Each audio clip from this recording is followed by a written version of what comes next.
Good morning बच्चों। हम discuss कर चुके हैं मीन वैल्यू और average value of alternating current as well as alternating voltage, और उसके बाद हमने स्टडी किया था RMS value of alternating current as well as RMS value of alternating voltage.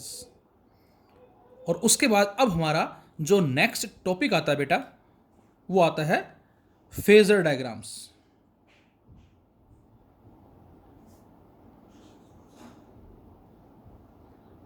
कि फेजर डायग्राम जो हैं इसका मीनिंग क्या होगा, फेजर क्वांटिटीज का मीनिंग क्या होगा।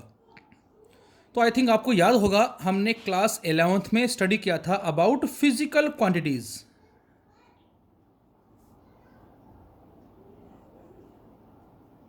और हमारा आंसर था बेटा those quantities which can be measured directly और इनडायरेक्टली। वो क्वांटिटी जिनको या तो हम डायरेक्टली मेजर कर सकें या जिसको हम इनडायरेक्टली मेजर कर सकें। डायरेक्टली का मतलब जैसे एग्जाम्पल भी हमने पढ़ा था कि यदि हमें किसी टेबल की लेंथ को मेजर करना है तो मीटर स्केल की हेल्प से हम उसकी लेंथ को मेजर कर सकते हैं इजीली। लेकिन जब हमें किसी बिल्डिंग की हाइट को मेजर करना है बच्चों, तो वहां हम मीटर स्केल यूज नहीं करते। हमें एक डिस्टेंस प्लैनेट्स के रेस्पेक्ट में मेजर करना है तो हम वहां मीटर स्केल को यूज नहीं करते। तो वो हमारा एक इनडायरेक्ट मेथड कहलाता है, जो आपने पैरेलैक्स मेथड स्टडी किया था। इसके अलावा और भी बहुत सारे मेथड जो हैं वो हमने स्टडी किए थे क्लास 11th में।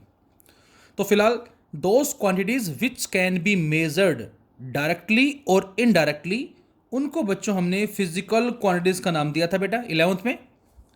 और फिर आपने इनको 2 कैटेगरीज में डिवाइड किया था, जिसमें फर्स्ट को आपने नाम दिया था स्केलर का और सेकंड को आपने नाम दिया था वेक्टर। स्केलर वो क्वांटिटीज हैं जिनका मैग्नीट्यूड है, वेक्टर वो क्वांटिटीज हैं जिनका मैग्नीट्यूड भी है एज वेल एज डायरेक्शन भी है। लेकिन बच्चों इतना बोलना ही सफिशिएंट नहीं होगा। अक्सर हम ऐसा बोल देते हैं कि जो मैग्नीट्यूड है वो स्केलर, जिनका मैग्नीट्यूड और डायरेक्शन है वो वेक्टर, बट ये एक कंप्लीट स्टेटमेंट नहीं कहलाएगी। क्यों नहीं कहलाएगी? तो आई थिंक 12th के बच्चों को पता है इसके बारे में, क्योंकि बेटा वेक्टर होने के लिए मैग्नीट्यूड डायरेक्शन के साथ साथ वेक्टर के लॉज जो हैं उसको भी ओबे करना ज़रूरी है। जैसे मैं आपसे कहूं कि करंट हमारा जो है, वोल्टेज हमारे पास जो है, इसका मैग्नीट्यूड भी है और डायरेक्शन भी है, तो इसके हिसाब से होना क्या चाहिए ये वेक्टर। लेकिन बच्चों करंट और वोल्टेज दोनों का मैग्नीट्यूड डायरेक्शन होने के बावजूद दोनों हैं क्या, वो स्केलर हैं। तो ऐसा क्यों कहा बेटा हमने? क्योंकि वो इस रूल को ओबे करते हैं, ना कि इसके रूल को। मतलब इसके रूल में आपने स्टडी किया था R equal to A square plus में बी स्क्वायर प्लस में 2ab कोस थीटा। ये हमारे पास वेक्टर अलजेब्रा में हमने स्टडी किया था parallelogram triangle law of vector addition की हेल्प से, कि जो रिजल्टेंट वेक्टर होता है उसका जो मैग्नीट्यूड होगा वो आएगा A square plus B square plus 2ab cos theta. Whatever be the number of vectors, वो नंबर ऑफ वेक्टर चाहे 2 हैं, चाहे 10 हैं, चाहे 50 है, चाहे 1000 है, चाहे इनफाइनाइट है, सभी का एक सिंगल रिजल्टेंट वेक्टर होता है। और उसका जो मैग्नीट्यूड है बच्चों, उसको आपने इससे फाइंड आउट किया था। लेकिन करंट और वोल्टेज पे ये रूल अप्लाई नहीं होता। ऐसा हमने क्यों कहा बच्चों? क्योंकि मैं आपसे कहता हूं एक फोर्स है F1, दूसरा फोर्स है F2, और दोनों फोर्स म्यूचुअली परपेंडिकुलर हैं। तो बताएं दोनों का रिजल्टेंट फोर्स कितना होगा? तो आप बताएंगे F1 का स्क्वायर प्लस F2 का square plus 2F1 F2 cos 90 degree and cos 90 0। तो फाइनल जो रिजल्टेंट फोर्स है बेटा, उसको आपने लिखना सीखा है F1 का स्क्वायर प्लस F2 का स्क्वायर और इस सारे का अंडर रूट, क्योंकि फोर्स एक वेक्टर क्वांटिटी है। लेकिन मैं आपसे कहता हूं कि सपोज करें इस ब्रांच से करंट आ रहा है I1, कितना से 3 एम्पियर। इस ब्रांच से करंट आ रहा है कितना से 4 एम्पियर, I2 बोल देते हैं इसको हम।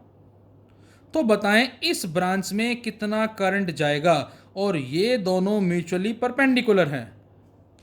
तो बेटा आपका आंसर होगा कि सर इस ब्रांच में जो करंट जाएगा कितना, 5 जाएगा या 7 जाएगा। अब कुछ बच्चे बोलेंगे 5 एम्पियर जाएगा, कुछ बोलेंगे 7, जबकि हमारा आंसर क्या होगा बच्चों, दैट इज 7 एम्पियर। अब 7 एम्पियर आपने कैसे बताया, सिंपल एल्जेब्रिक सम को यूज करके, यहां से 3, यहां से 4, यहां पर 7, आपने डायरेक्ट बता दिया। क्या 5 होगा, तो आंसर नो। क्यों नहीं होगा, क्योंकि करंट जो है वो इस कॉन्सेप्ट को भी नहीं करता। मतलब हम ये नहीं बोलेंगे I1 का स्क्वायर प्लस I2 का square plus 2I1 I2 cos 90 और उस सारे का अंडररूट, इसको ये करंट और वोल्टेज ओबे नहीं करते। तो ये कॉन्सेप्ट के साथ साथ ये भी जरूरी है कि वो इस लॉ को ओबे करे, कम्यूटेटिव लॉ जो हमने पढ़ा है उसको ओबे करना चाहिए। तो ये भी नेसेसरी कंडीशन है। खैर, स्केलर जिनका मैग्नीट्यूड है और वेक्टर जिनका magnitude as well as direction है। फिर बच्चों आपने इस स्केलर क्वांटिटी को 2 कैटेगरीज में डिवाइड किया था बेटा, जिसमें एक को आपने नाम दिया था टेंसर का और सेकंड को आपने नाम दिया था फेजर का। तो बेटा हमारा जो मेन मकसद है वो यही पढ़ना है, यही हमें आज स्टडी करना है। टेंसर क्या है बेटा, दोज फिजिकल क्वांटिटीज और we can say those scalar quantities having different values at different places. ये वो स्केलर क्वांटिटी हैं बच्चों जिनकी अलग अलग जगह पे अलग अलग वैल्यूज है, उनको बेटा हमने टेंसर का नाम दिया है। लाइक टेम्परेचर, यहाँ टेम्परेचर कुछ और होगा, किसी दूसरे स्टेट में हम जाते हैं तो वहाँ टेम्परेचर कुछ और होगा, इसके अलावा किसी अदर कंट्री में जाते हैं तो टेम्परेचर कुछ और होगा। तो temperature point to point, place to place vary कर रहा है स्केलर ही, लेकिन इसको हम टेंसर भी बोल सकते हैं। टाइम, यहाँ टाइम कुछ और है, अमेरिका में टाइम कुछ और होगा, तो ये भी हम कह सकते हैं टाइम भी अलग अलग कंट्रीज में अलग अलग है। तो इस तरह से और भी बहुत सारी क्वांटिटीज़ हैं, तो ये हमारी टेंसर की कैटेगरीज में आती हैं। मोमेंट ऑफ इनर्शिया पढ़ा आपने 11th में कि एक ही बॉडी का डिफरेंट मोमेंट ऑफ इनर्शिया हो सकता है depending upon the axis of rotation. तो मोमेंट ऑफ इनर्शिया भी टेंसर क्वांटिटी है। फेजर जो वर्ड है बेटा, इसके मीनिंग क्या होगा, उससे पहले छोटा सा और बात कर लेते हैं। वेक्टर को भी आपने 2 कैटेगरीज में डिवाइड किया था, जिसमें एक को आपने पोलर का नाम दिया था और एक को आपने एक्सियल का नाम दिया था। तो फिलहाल हम इनके बारे में बात ना करके हम हमारे टॉपिक पर आते हैं, दैट इज फेजर। अब फेजर वर्ड जो है वो क्या है, ये किसको रिप्रेजेंट करता है, जो हमें यहां स्टडी करने हैं। तो आंसर है कि alternating current as well as alternating voltage. मतलब करंट और वोल्टेज जो है बेटा, इनका मैग्नीट्यूड भी है, इनकी डायरेक्शन भी है, फिर भी ये स्केलर है और इनमें एक चेंज आ रहा है। चेंज कैसे आ रहा है, जैसे मैं बात करूं कि हमारा जो अल्टरनेटिंग करंट में एसी के लिए जो ग्राफ हम प्लॉट करते हैं alternating current as well as alternating voltage के लिए, वो ग्राफ कुछ इस तरह से होता है और जिसकी इक्वेशन भी हमने स्टडी की है बच्चों, I equal to I0 sine omega t. और वोल्टेज के लिए हम क्या लेके चलते हैं, E is equal to E0 sine omega T. ये हमने इक्वेशन ली है, या ये कह सकते हैं I is equal to I0 cos omega T. Cos लेते हैं तो ग्राफ थोड़ा हमारा डिफरेंट होगा इसके कंपेरेटिवली। तो बच्चों यहां पर देख सकते हैं आप, और हमने ये भी बात की थी बच्चों कि ये हमारा जो पॉइंट है 0, इसको बोलते हैं T/4, इसको बोलते हैं हम 2T/4। ये मुझे बताने की जरूरत नहीं है, बहुत बार डिस्कस भी हो चुका हमारा। ये कहलाता है बच्चों 3T/4 और ये पॉइंट कहलाता है 4T/4, मतलब T। एक कंप्लीट साइकिल एसी की, ये पॉजिटिव साइकिल और ये नेगेटिव साइकिल, तो ये मिलकर बनती है कंप्लीट साइकिल ऑफ एसी। अब बच्चों जैसे ही हम यहां पर T/4 पुट करते हैं यहां, मतलब यहां से मैं इसको ऐसे लिख सकता हूं, I equal to I0 sign, कोई भी इक्वेशन ले ले एक, चाहे करंट की चाहे वोल्टेज की, omega 2π/T into small T.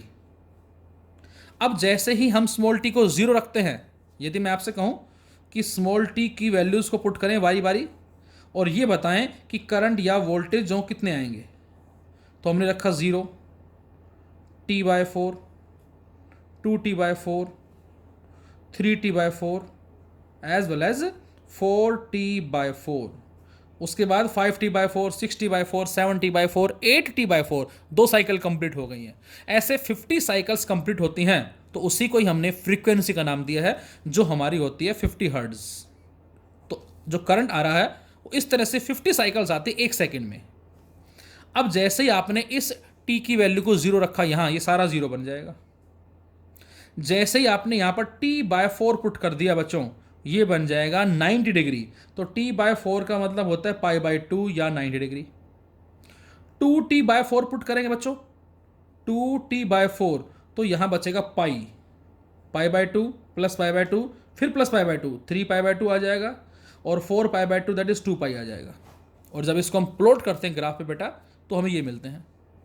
तो मैं बोलूँ आपसे t/4 या मैं आपसे कहूँ π/2, दोनों का मीनिंग सेम होगा। मैं कहता हूँ 2t/4 या पाई, मीनिंग सेम होगा। यहाँ t जो है या t/4, 2t/4, 3t/4, बच्चों ये किसको रिप्रेजेंट कर रहा है? ये टाइम को रिप्रेजेंट कर रहा है। 0, π/2, पाई, 3π/2, ये किसको रिप्रेजेंट कर रहा है? ये एंगल को रिप्रेजेंट कर रहा है। तो जो बेटा फेज वर्ड है, इस फेज को हम टाइम या एंगल से रिप्रेजेंट करते हैं। फिलहाल हम एंगल के रेस्पेक्ट में लेते हैं, लेकिन इसको मीनिंग हम टाइम की फॉर्म में भी बता सकते हैं। अब आपने सिंपल हार्मोनिक मोशन में कुछ इक्वेशंस भी पढ़ी थी। किस तरह की equation? Like y = a sin ωt। और हमें यह भी पता है बेटा कि जब भी कभी कोई वेव किसी मीडियम में ट्रेवल करती है, तो उस मीडियम में जो पार्टिकल्स मौजूद हैं वो एक ऑक्सीलेशन को अचीव करते हैं। अब यदि वो ऑक्सीलेशन डायरेक्शन ऑफ प्रोपागेशन के पैरेलल है, तो उसको हम बोलते हैं लॉन्गिट्यूडनल वेव, जो आप अगेन क्लास 11th में पढ़ चुके हैं।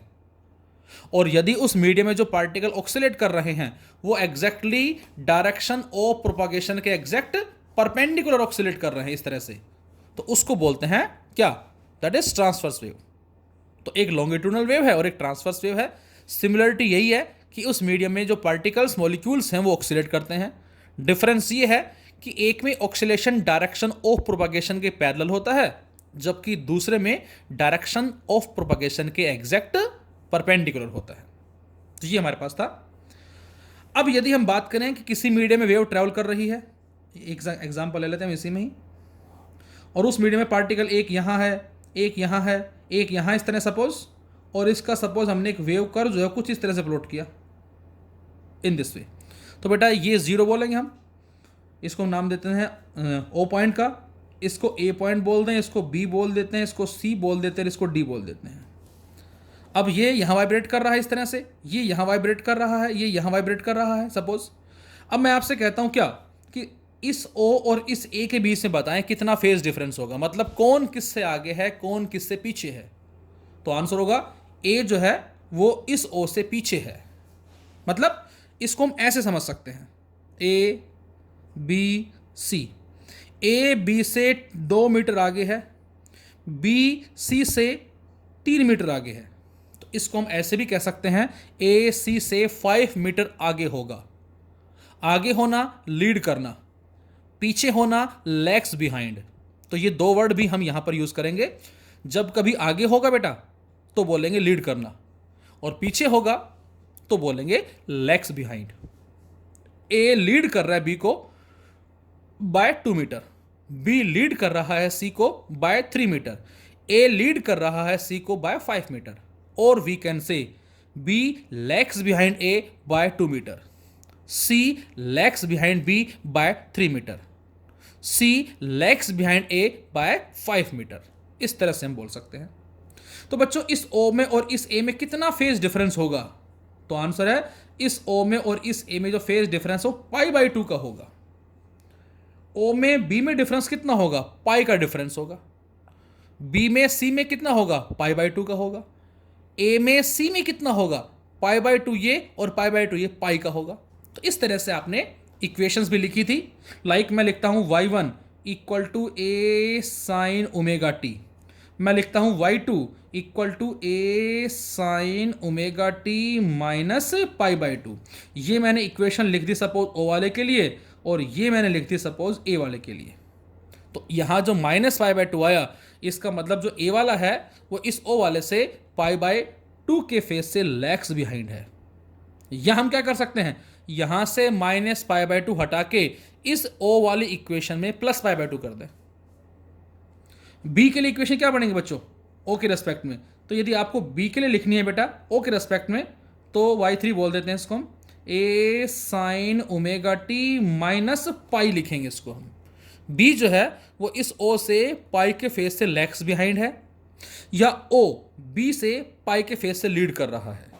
तो यहां पर जो फेजर वर्ड हमने यूज किया है किसके लिए, करंट और वोल्टेज के लिए, क्योंकि करंट और वोल्टेज दोनों का मैग्नीट्यूड भी है, डायरेक्शन भी है, लेकिन फिर भी वो स्केलर हैं, क्योंकि वो स्केलर के रूल को ओबे करते हैं, ना कि वेक्टर के रूल को। फर्स्ट। सेकंड, यहां पर जो करंट में और वोल्टेज में चेंज आ रहा है वो एक फेज के रेस्पेक्ट में चेंज आ रहा है, पहले पॉजिटिव फिर नेगेटिव, फिर पॉजिटिव फिर नेगेटिव। तो इसकी वजह से ही बच्चों इसको हमने नाम किसका दिया बच्चों, फेजर क्वांटिटीज का नाम दिया बेटा। तो इसलिए बच्चों इसको हम बोलते हैं दैट इज फेजर क्वांटिटीज का नाम देते हैं। So phasor these are the rotating vectors, जिनको हम रोटेटिंग वेक्टर्स का नाम जरूर देते हैं, but actually these are not vector, vector नहीं है, लेकिन इसको वेक्टर का हमने नाम जरूर इस चैप्टर में दिया है। तो ये हमारे पास कुछ इस तरह से इसमें जो कर्व होता है उनके कॉरस्पॉन्डिंग जो टाइम्स होते हैं वो ये है। तो बच्चों अब इस चैप्टर में जो फेजर डायग्राम है उसका मीनिंग हमारा होगा करंट और वोल्टेज से रिलेटेड डायग्राम्स। अब जो सर्किट एलिमेंट्स हम यूज करते हैं बेटा कौन कौन से हैं, एक हमारा है रेजिस्टेंस, दूसरा हमारा है इंडक्टेंस, और तीसरा हमारा कैपेसिटेंस। रजिस्टर जिसका रेजिस्टेंस R है, इंडक्टर जिसका इंडक्टेंस L है, कैपेसिटर जिसका कैपेसिटेंस C है। These three are the circuit elements. तो बच्चों अब हमें 1 by 1 क्या करना है, इन तीनों को एक अल्टरनेटिंग सोर्स से कनेक्ट करना है, और ये चेक करना है इन तीनों में कि किस में करंट और वोल्टेज में कितना फेज डिफरेंस होगा। रेजिस्टेंस केस में करंट और वोल्टेज में से कौन लीड कर रहा है, कौन लैग्स बिहाइंड है। इंडक्टर में करंट और वोल्टेज में से कौन लीड कर रहा है, कौन लैग्स बिहाइंड है। कैपेसिटर में करंट और वोल्टेज में कौन लीड कर रहा है, एज वेल एज कौन जो है वो लैग्स बिहाइंड होगा। तो ये हमें 1 by 1 जो है वो डिस्कस करना है। तो इसके लिए हमने कल बात भी की थी अपने क्लास के अंदर, तो इसी में मैं डायरेक्ट ले लेता हूं, मैंने नोट्स प्रिपेयर किए आपके लिए। तो फर्स्ट हमने इसमें जो केस लिया बेटा that is AC circuit containing resistance only, ये हम डिस्कस कर चुके सारा। AC circuit containing R only, हमने आर लिया, और इस डायग्राम में आपको एक अल्टरनेटिंग सोर्स नजर आ रहा है जिसकी ईएमएफ कितनी है बच्चों, E = E0 sin ωt, मतलब हाफ साइकिल के लिए करंट जाएगा क्लॉकवाइज डायरेक्शन में, नेक्स्ट हाफ साइकिल के लिए करंट जाएगा एंटी क्लॉकवाइज। तो यहां पर लगातार करंट अपनी डायरेक्शन चेंज कर रहा है, जबकि डीसी सोर्स में एक फिक्स डायरेक्शन होती है। तो बेटा अब हमें हर आर्टिकल में, चाहे वो R है, चाहे वो L है, और चाहे वो C है, वहां पर हमें वोल्टेज की इक्वेशन लेके चलनी है और उसके बिहाफ पे करंट की इक्वेशन को फॉर्म्ड करना है, और ये देखना है कि करंट में और वोल्टेज में क्या फेज डिफरेंस होगा, कौन किससे आगे है, कौन किससे पीछे है। तो मैंने लिखा let a source of alternating EMF be connected to a pure resistor having resistance R, then the EMF applied across it is given by E0 sin ωt। ये हमारे पास इसकी इक्वेशन है EMF की। अब बच्चों हमें मालूम है क्या, हमें पता है बेटा कि जो करंट होता है which is equal to E by R, EMF upon resistor, और E की वैल्यू कितनी बेटा, E0 sin ωt by R। अब यहां से बताएं आप इस इक्वेशन से जो I is equal to E0 by R into sine ωt, यहां से बेटा करंट जो है वो मैक्सिमम कब होगा। जैसे हम बात करें क्लास 11th में आपने पढ़ा था, टाइम पीरियड पढ़ा है प्रोजेक्टाइल मोशन में, मैक्सिमम हाइट पढ़ी आपने, रेंज आपने पढ़ी है आज जो कि आई थी U² sin 2θ/g। मैं आपसे कहता हूं इस रेंज की वैल्यू मैक्सिमम कब होगी, तो आप बताएंगे कि जब U मैक्सिमम हो, या आप बताएंगे जब sin 2θ मैक्सिमम हो।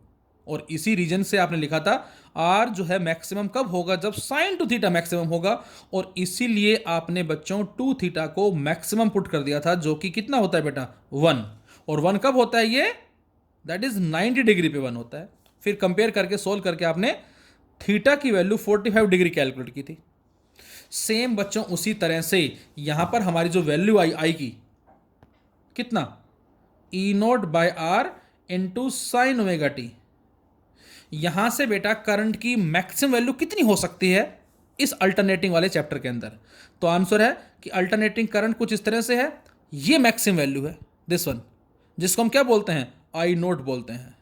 इसको मैक्सिमम वैल्यू बोल दे चाहे, इसको हम एम्पलीट्यूड बोल दे चाहे, या इसको हम पीक वैल्यू बोल दे चाहे, मीनिंग सेम होगा। तो बेटा करंट मैक्सिमम कब होगा, जब यहां से साइन ओमेगा टी मैक्सिमम हो 1 हो। तो I should be I naught when sine omega t equal to 1।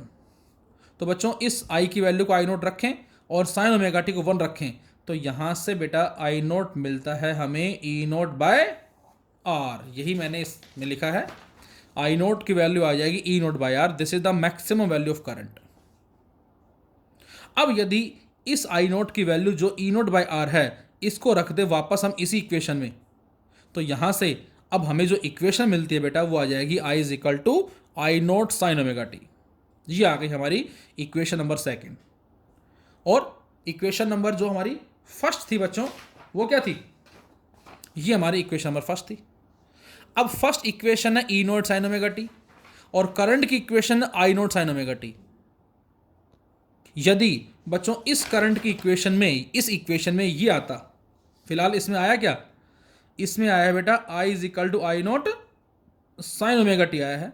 यदि इसकी जगह ये आता तो I equal to I nought sine omega T, suppose मैं लिखता हूं -π/2 लिखता हूं मैं, तो इस इक्वेशन को देख के आप बताते कि करंट लैग्स बिहाइंड है वोल्टेज से π/2 के फेज से। यदि मैं इसको प्लस करता तो बच्चों आप बताते करंट लीड कर रहा है किससे, वोल्टेज से, कितने फेज से, π/2। लेकिन बेटा यहां पर ना तो +π/2 आया ना ही -π/2 आया, कोई भी नहीं आया, कुछ भी नहीं आया। तो इसका मतलब यह हुआ कि करंट और वोल्टेज जो होंगे बच्चों वो दोनों सेम फेज में होंगे। इस फेज को आगे हम फाई सिंबल से रिप्रेजेंट करेंगे और यहां पर जो फेज डिफरेंस है वो क्या है, 0, there will be no phase difference, मतलब दोनों के बीच में कोई फेज डिफरेंस नहीं होगा। तो यहां से हम कह सकते हैं फेज डिफरेंस नहीं होगा, तो इसका मतलब क्या होगा, फेजर डायग्राम जो हमारा है वो किस तरह से होगा, there these are the rotating vectors but actually not a vector, जो मैंने स्टार्टिंग बताई थी आपको। अब यहां से जो ये हमने एक लाइन ड्रॉ की, नाम डालना चाहो डाल सकते हो, इसको आप ओ ए बोल दो चाहे आप। इस ओ ए में जो लेंथ है बेटा ये ई नोट है, लेंथ जो है वो ई नोट को रिप्रेजेंट कर रही है, और ये जो एंगल है ओमेगा टी, इसको हम थीटा बोल सकते हैं। तो बच्चों ये क्या कहलाएगा, ये ओ ए है, ये ए बी की वैल्यू क्या होगी, इस ए बी की वैल्यू होगी बेटा ई नोट साइन ओमेगा टी। ये हमारी इक्वेशन आ गई किसके लिए, अल्टरनेटिंग वोल्टेज के लिए। अच्छा इसी डायरेक्शन में मैंने एक दूसरा एरो लगाया कुछ इस तरह से, ये किसके लिए है, ये पीक वैल्यू ऑफ करंट के लिए है, जिस तरफ वोल्टेज जाएगा उसी तरफ करंट जाएगा, ये इस बात का मतलब है। अब यदि ये आई नोट है बच्चों तो ये क्या होगा, इतना इतना, ये कहलाएगा आई नोट साइन ओमेगा टी। तो इसका मतलब यहां पर जो फेजर डायग्राम है वो हमारा कुछ होगा, ये ई नोट, इसी सेम तरफ हमने क्या लिखा, आई नोट लिखा। ये क्या कहलाएगा, E nought sine omega t, और ये क्या कहलाएगा, आई नोट साइन ओमेगा टी। तो अब इसका वेव कर्व प्लॉट करें हम, तो बच्चों वेव कर्व कुछ इस तरह से आता है। इसका डार्क वाली को मैंने ई का नाम दिया और डॉट वाली को मैंने आई का नाम दिया, दोनों एक साथ चलेंगे सेम, मतलब जितने टाइम में करंट मैक्सिमम हो रहा है उतने ही टाइम में वोल्टेज मैक्सिमम होगा। देख सकते हैं आप, जैसे ही टाइम 0 से t/4 हुआ दोनों मैक्सिमम हो गए, जैसे ही t/4 से नेक्स्ट t/4 हुआ दोनों 0 हो गए, जैसे ही नेक्स्ट t/4 हुआ दोनों नेगेटिव मैक्सिमम हो गए, अगले t/4 पे दोनों 0 हो गए। तो बच्चों दोनों एक साथ मैक्सिमम हो रहे हैं और दोनों एक ही साथ मिनिमम हो रहे हैं, ये इस बात का मतलब है। So we can say there is no phase difference. तो यहां जो एरो है बेटा ये मैंने लिखा है, in this diagram peak value of alternating current I naught and alternating EMF E naught are represented by the arrows called phasors. ये जो एरो से हमने इनको रिप्रेजेंट किया है बच्चों, इसी को ही हमने फेजर्स का नाम दिया है। तो ये हमारा कहलाएगा। एक चीज और बच्चों जो आपको ध्यान रखनी है, क्या? R can reduce AC as well as DC equally. मतलब आर का जो इफेक्ट होता है बेटा, चाहे वो AC हो और चाहे वो DC हो, दोनों पे बराबर होता है। अपोजिंग फैक्टर इसकी वजह से जो आता है करंट पे, वो सेम होता है। तो फर्स्ट हमारा था AC circuit containing resistance only. अब बच्चों एक बात और आपको याद रखनी है कि यहां पर जो R है बेटा, रेजिस्टेंस, वो फ्रीक्वेंसी पे इंडिपेंडेंट है। मतलब इस रिलेशन में कहीं भी ऐसा कुछ देखने को नहीं मिला जिसमें हम ये कहें क्या कि जो रजिस्टर है वो फ्रीक्वेंसी डिपेंड करता है। तो जनरली हमें कुछ क्वेश्चंस मिलते हैं एग्जाम के अंदर, लाइक इन दिस वे। ये हमें आर दे रखा है बेटा, और इस आर के साथ में एक बल्ब लगा दिया, और आपसे कहा जाएगा क्या इस बल्ब की ब्राइटनेस पे क्या इफेक्ट पड़ेगा यदि हम इस AC सोर्स की फ्रीक्वेंसी को इंक्रीज करते हैं या डिक्रीज करते हैं। तो आंसर है, जब भी हम फ्रीक्वेंसी को चेंज करेंगे उस केस में इस आर पे कोई इफेक्ट नहीं होगा, नो इफेक्ट। और यदि रेजिस्टेंस पे इफेक्ट नहीं पड़ा तो इस सर्किट में जो भी करंट फ्लो कर रहा है उस पे भी कोई इफेक्ट नहीं होगा। और करंट पे इफेक्ट नहीं हुआ, इसका मतलब इस बल्ब की जो ब्राइटनेस है वो चेंज नहीं होगी। दैट इज ब्राइटनेस पे कोई इफेक्ट नहीं होगा, वो सेम ब्राइटनेस से ग्लो करेगा, नो इफेक्ट। लेकिन आगे जो नेक्स्ट हम पढ़ेंगे इंडक्टर और कैपेसिटर, उसमें ऐसा नहीं है। तो यहां से बात आपको जो याद रखनी, मैं एक बार फिर से रिपीट करता हूं फास्ट। जब भी खाली रेजिस्टेंस की बात करते हैं बच्चों, तो करंट में और वोल्टेज में कोई फेज डिफरेंस नहीं होगा, दोनों साथ साथ चलेंगे। ये इनका फेजर डायग्राम है, ये इसका एक वेव कर्व हो गया। फ्रीक्वेंसी के साथ यदि हम ग्राफ प्लॉट करें तो फ्रीक्वेंसी इंक्रीज करने से आर पे कोई इफेक्ट नहीं होगा। So first one is AC circuit containing R only. Second, AC circuit containing inductance only. अब बच्चों सेकेंड जो पॉइंट हमारा है इसमें है AC circuit containing inductance only. हमने एक इंडक्टर लिया जिसका इंडक्टेंस जो है बच्चों उसको हमने क्या मान लिया, दैट इज L मान लिया, और इसको हमने एक AC सोर्स से कनेक्ट कर दिया, और इसकी इक्वेशन दोबारा से क्या है, E is equal to E0 sine omega t. Let an AC source of EMF E be connected to a circuit containing a pure inductor only. अब मैं एक वर्ड यूज कर रहा हूं, प्योर इंडक्टर। तो प्योर इंडक्टर वो है जिसका इंडक्टेंस क्या है बेटा, L है, इसके अलावा और कुछ नहीं, ये इसका मतलब हो गया। अब यहां इंडक्टर है।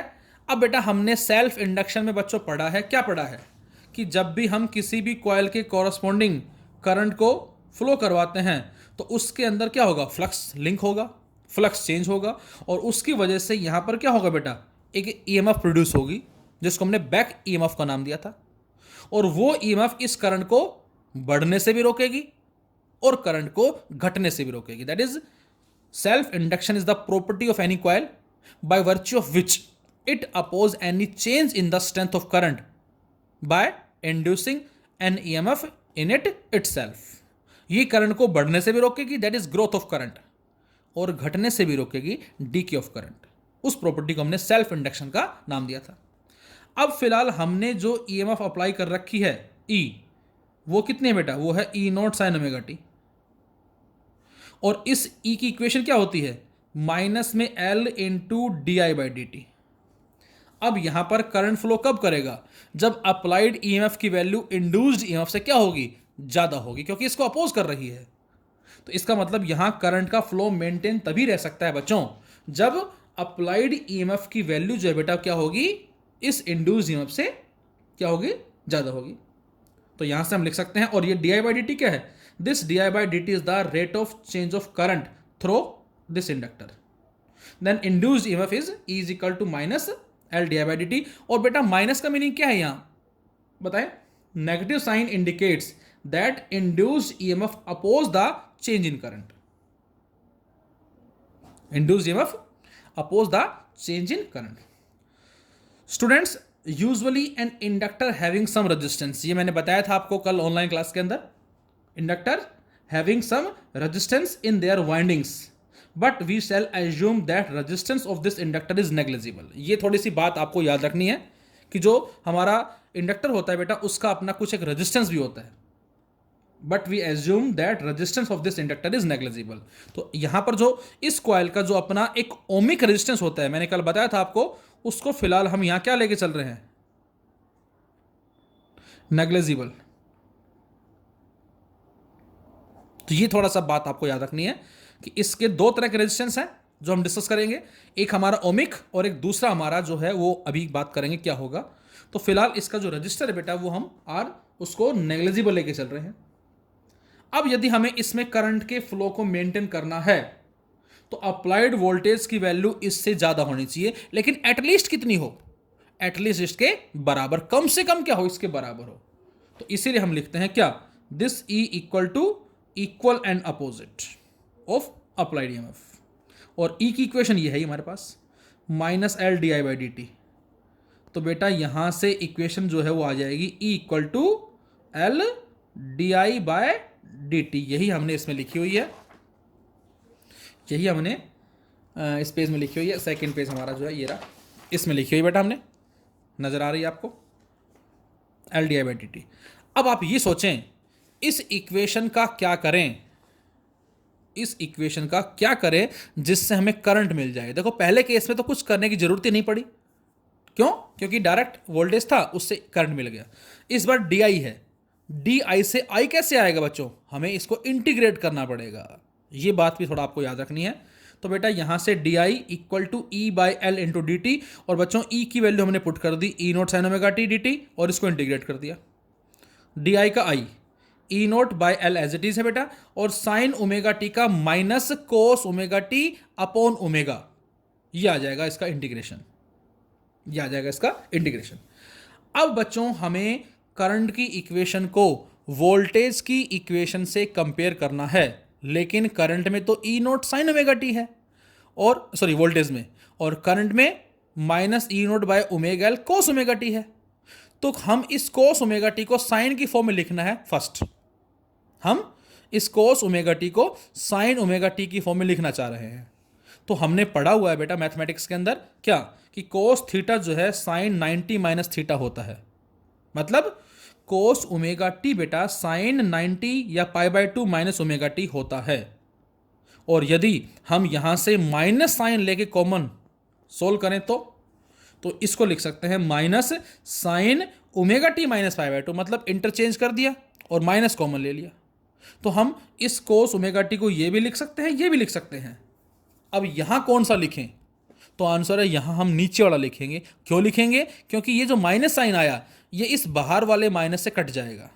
उससे बेनिफिट क्या होगा, उससे बेनिफिट ये होगा, देखें जरा पहले हम इक्वेशन बना के, हमने minus E note by omega L sine pi by 2 minus omega T लिखा, और इसको इंटरचेंज करके माइनस साइन जो बाहर आया वो इससे कट जाएगा. अब जरा देखें यहां ओमेगा टी पॉजिटिव बेटा, यहां भी ओमेगा टी पॉजिटिव, मतलब ओमेगा टी पॉजिटिव रिप्रेजेंट करता है एंटी क्लॉकवाइज और नेगेटिव रिप्रेजेंट करता है क्लॉकवाइज को, जो हम अपने सिंबल्स यूज करते हैं. तो बेटा हमें दोनों का सिंबल सेम लेके चलना है. तो ये प्लस है तो इसको भी प्लस करना है, तो उसके लिए हमने माइनस कॉमन लिया, तो एक तो प्लस हो गया, दूसरा बेनिफिट ये हुआ बाहर माइनस वाला भी प्लस हो गया. तो बच्चों ये हमारी फाइनल इक्वेशन आ गई है. इसको आई बोल दे चाहे तो आप, या इसको आप आई और इसके पाँव में एल भी लिख सकते हैं. ये हमारी करंट की इक्वेशन आ गई इन case of inductor only, in case of inductor only. और अब वही सेम बात क्या, कि यहां से ये जो करंट आई है बेटा ये मैक्सिमम कब होगा, जब sign omega T minus pi by 2 maximum हो जाए, दैट इज 1 हो जाए. तो आई को आई नोट लिखेंगे और sine omega T minus pi by 2 को मैक्सिमम दैट इज 1 पुट कर देंगे हम. और जैसे पुट करते हैं बच्चों तो यहां से हमें इक्वेशन मिलती है ये वाली, I nought equal to E nought upon omega L into 1. ये हमारी करंट की इक्वेशन आ गई बच्चों, E nought upon omega L. और अब वापस E nought upon omega L की जगह आई नोट लिखें बेटा, तो अब हमारी फाइनल जो करंट की इक्वेशन आई बेटा वो आ गई I equal to I nought sine omega T minus pi by 2. और अब जरा बताएं ध्यान से देख के फर्स्ट को और थर्ड को. फर्स्ट है E nought sine omega T, third है I nought sine omega T minus pi by two. कौन किससे आगे है, कौन किससे पीछे? तो आप फटाक से बता देंगे कि सर करंट जो है वो लैग्स बिहाइंड है पाई बाय टू के फेज से, मतलब सेम फेज में नहीं है। तो हमारा आंसर आया बच्चों, in case of inductor only voltage leads the current by a phase of pi by two, और current lags behind the voltage by a phase of pi by two, ये पीछे चलेगा।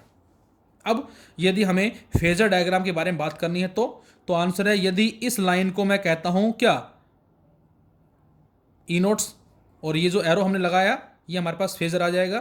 तो अब और ये हमारा है ओमेगा टी, तो इससे एग्जैक्ट 90 पीछे, इससे एग्जैक्ट 90 पीछे कौन होगा, करंट होगा। तो इनमें जो डिफरेंस है वो होगा पाई बाय टू का, ये कहलाएगा E nought sine omega T, this one. और यहां से आता ही क्या कहलाएगा, that is I nought sine omega T minus pi by two, क्योंकि इससे पाई बाय टू पीछे चल रहा है। तो यहां से जो मेरा वोल्टेज कर्व मिला, और एग्जैक्टली यहां से हमें क्या मिलेगा, इसको आप ऐसे भी ड्रॉ कर सकते हो आप, या चाहो तो आप इसको इस तरह से भी ड्रॉ कर सकते हैं बेटा। यदि ये हमारा वोल्टेज कर्व है तो ये क्या हो जाएगा, करंट कर्व, कुछ इस तरह से, इस तरह से। पाई बाय टू का जो डिफरेंस आएगा, बुक में फिलहाल इस तरह से दिखा रखा है, ये बुक में कुछ डायग्राम ये दिखा रखा है, ये वाला जो मैंने अभी बनाया है, मीनिंग सेम है, नो मैटर, चाहे आप ये डायग्राम बनाएं चाहे आप इस तरह से बना सकते हैं। पाई बाय टू से करंट पीछे होगा, मैं फिर रिपीट करता हूं, जबकि रजिस्टर वाले केस में क्या था, रजिस्टर वाले केस में जहां से वोल्टेज है वहां से करंट, देखो आप यहां पर करंट जीरो है, यहां वोल्टेज मैक्सिमम, मतलब यहां पर करंट जीरो वोल्टेज मैक्सिमम, यहां पर करंट मैक्सिमम वोल्टेज जीरो है, साफ नजर आ रहा है आपको। तो यहां पर जो फेज डिफरेंस है बच्चों वो पाई बाय टू का होगा, करंट पीछे होगा, वोल्टेज आगे होगा। अब दूसरी बड़ी इंपॉर्टेंट बात जो आपको याद रखनी है, क्या, I equal to E note by omega L. यदि इसको हम कंपेयर करते हैं ओम्स लॉ से, I is equal to V by R, तो बच्चों यहां जो ओमेगा एल आया बेटा, यहां पर जो ओमेगा एल आया है इसको बच्चों हम बोलते हैं एक्सएल, इसको हम बोलते हैं that is XL. And what is the meaning of XL, that is inductive reactance. What is the meaning of inductive reactance? Resistance offered by the inductor is known as inductive reactance. जो resistance इस inductor की वजह से, ओमे की बात नहीं कर रहे हम, आर की बात नहीं कर रहे हम, वैसे आर होता है लेकिन यहां पर हम आर को नेग्लिजिबल लेके चल रहे हैं, यहां पर आर को हम नेग्लिजिबल लेके चल रहे हैं। So the resistance offered by the inductor is known as inductive reactance, जिसकी वैल्यू होती है बच्चों एक्सएल, और this X L is equal to omega L, omega 2 pi by T 1 by T frequency. और यहां से साफ पता लग रहा है बच्चों आपको क्या, कि एक्सएल फ्रीक्वेंसी के डायरेक्टली है। तो यदि एक्सएल में फ्रीक्वेंसी में ग्राफ प्लॉट करें तो ग्राफ हमारा कैसा आएगा, स्ट्रेट लाइन, और यहां पर जो स्लोप आएगा बेटा वो आ जाएगा 2 पाई एल। ग्राफ पे भी क्वेश्चन हमें आगे मिलेंगे, बात करेंगे हम। अच्छा, डीसी के लिए क्या होता है बेटा, तो डीसी के लिए कोई चेंज नहीं है, क्योंकि फ्रीक्वेंसी है नंबर ऑफ साइकिल्स चेंजेस पर सेकंड, और डीसी के लिए कोई चेंज नहीं है। तो यदि हम फ्रीक्वेंसी को जीरो लें फॉर डीसी और पुट कर दें यहां, तो एक्सएल की वैल्यू क्या आ जाएगी, जीरो। तो ये आपको याद रखना है विशेष रूप से, यदि कोई डीसी सर्किट दे रखा है, बैटरी दे रखी है और उसमें कॉइल कनेक्ट कर रखा है, और आपसे कहे क्या कि बताएं इस पे फ्रीक्वेंसी का क्या रोल होगा, इसका रेजिस्टेंस एक्सएल कितना होगा, तो आंसर है जीरो। सो ए प्योर इंडक्टर, मैंने बताया प्योर इंडक्टर मतलब जिसका रेजिस्टेंस आर जो है वो नेग्लिजिबल है, केवल एक्सएल है। A pure inductor offer zero resistance to DC, it means a pure inductor can not reduce DC. Inductor जो है वो डीसी को रिड्यूस नहीं करता, उस पर अपना इफेक्ट नहीं डालता।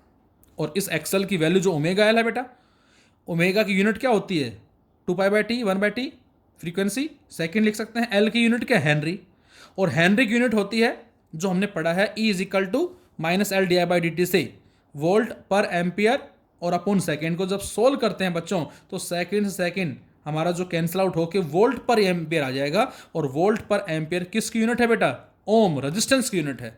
और इसीलिए बच्चों इस एक्सएल को हम क्या बोलते हैं, इंडक्टिव रिएक्टेंस बोलते हैं। तो ये हमारा कहलाता है AC circuit containing inductor only. Thank you.